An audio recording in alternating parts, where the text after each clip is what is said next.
Welcome back, everybody. Today we're going to create a blade for our lightsaber.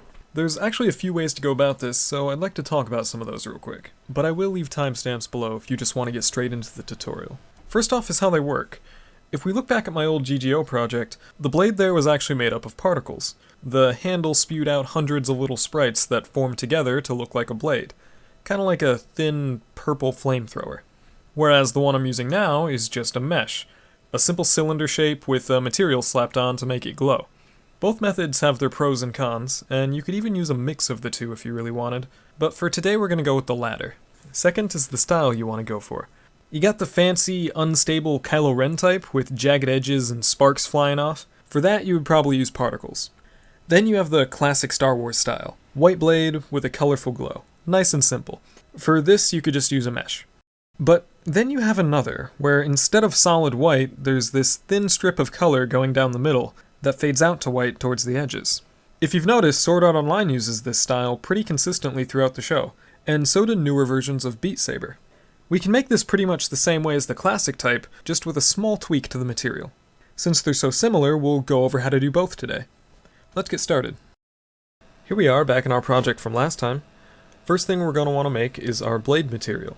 And to do that, we're going to need a place to put it. So head down here to your content browser, right-click, and create a new folder, which we'll call Materials. Now in that folder, right-click again, and you can create a new material, which we'll call mGlow. Double-click this, and it will bring you to the material editor, which looks and acts just like the event graph for blueprints. Though before we go plugging things into these nodes here, look down to the left and you'll see this option called Shading Model. Go ahead and change that to Unlit. We're making something that glows in the dark, so it really doesn't need to interact with lights and shadows and whatnot. Now, right-click an empty space on the graph over here, and look for a constant 3 vector.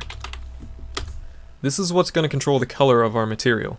Double-click this box here, it'll bring up this little color picker, and you can set it to whatever you want. I'm going to go with purple, just for old time's sake, and then press OK. Now we want this to be really bright, so drag off the node here and grab a multiply.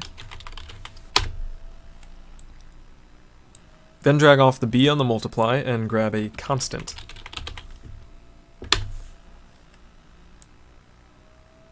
If you select that, then look over to the left, you see you can change its value. We're going to go with something really high, like 100. So now it's going to take your color and multiply it by whatever B is to make it that many times brighter. Plug the result of this into the emissive color of your material. And just like that, you've made a classic lightsaber material. Though there is one more thing you need to do here, and that's turn your color and constant nodes over here into parameters, which you do by just right-clicking them and hitting Convert to Parameter right here at the top. We'll name this one Color, and the constant we'll call Glow.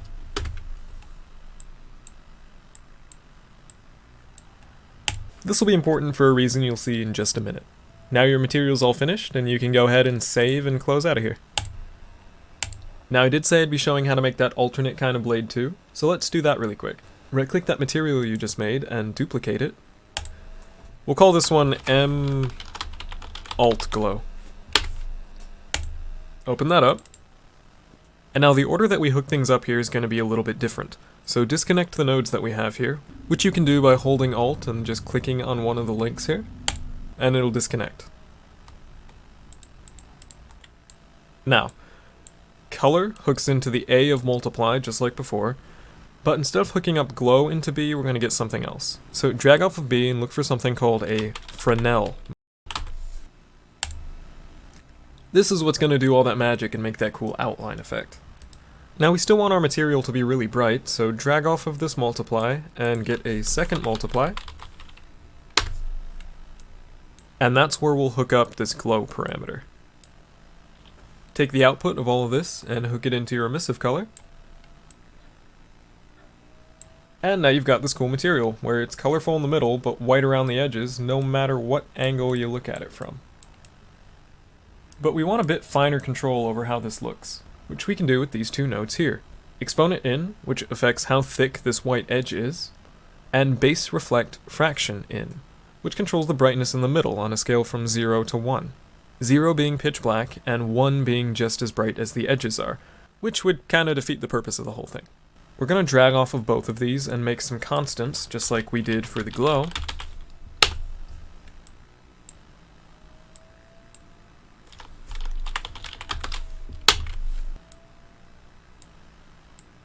Then we'll set this top one to 5, and the bottom one to 0.04.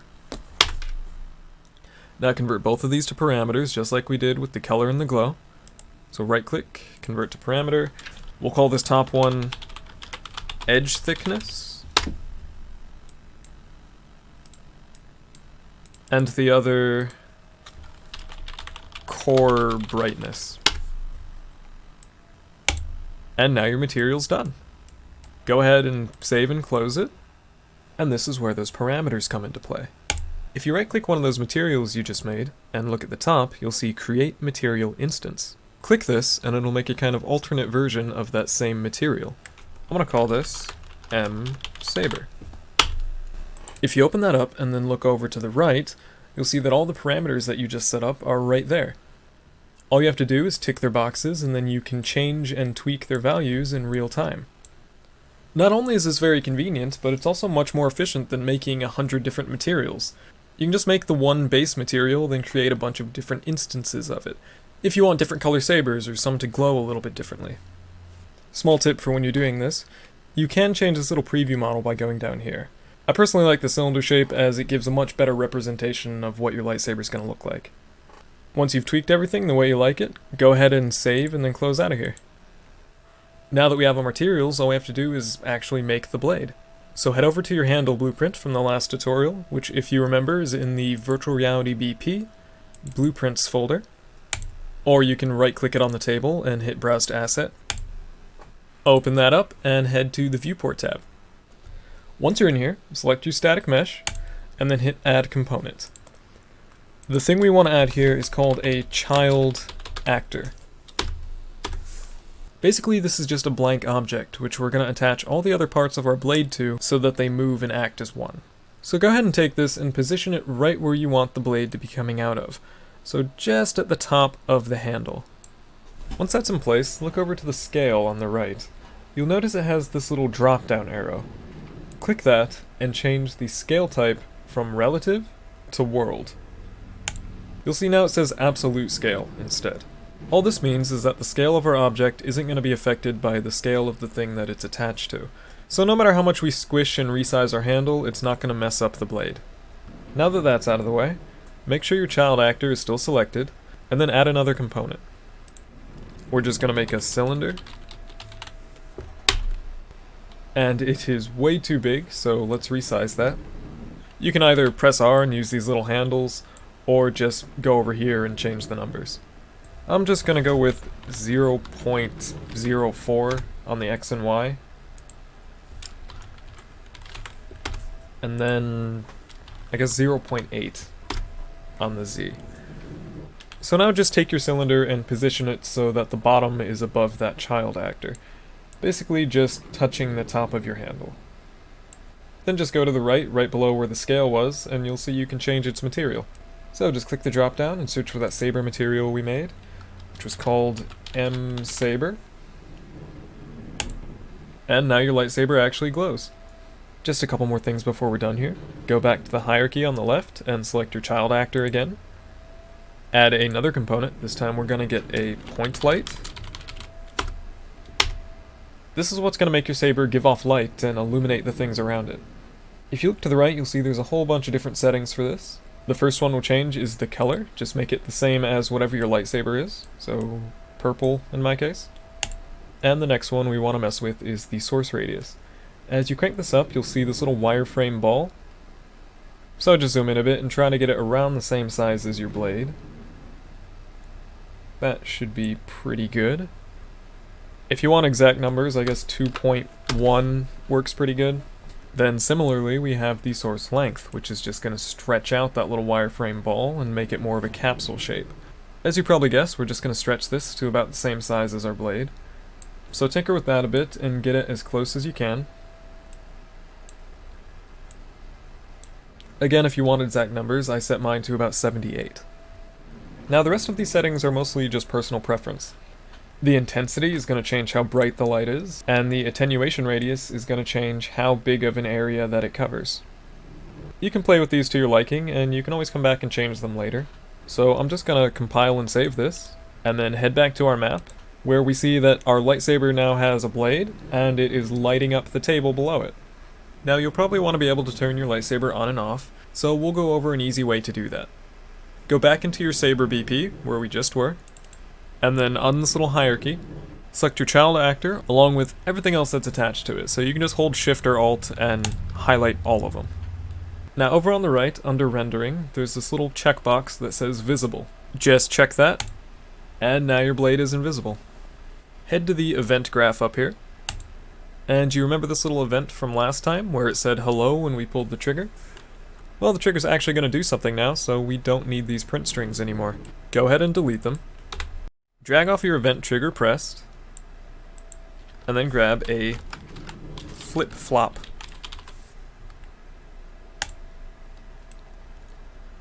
All this is going to do is toggle between A and B every time you push the trigger. So you push it once, it'll do A, you push it again, it'll do B, you push it again, it'll go back to A, and so on. So drag off the A, do set visibility, and you'll see one of the options is our child actor, which our blade is attached to. So click that one. Now for new visibility, we're going to check it, meaning it will be visible. And then we're also going to check propagate to children, which means everything attached to it is also going to become visible. Do the same exact thing for B. Set visibility, child actor. On this one, we're not going to check new visibility, so it's going to make it not visible, but we are going to check propagate to children so that all the other stuff becomes invisible. Now, you really don't need two child actor nodes here cluttering up your graph, so go ahead and delete one of them, then drag off the one you didn't delete and plug it in where the other one was. Tidy this up a bit.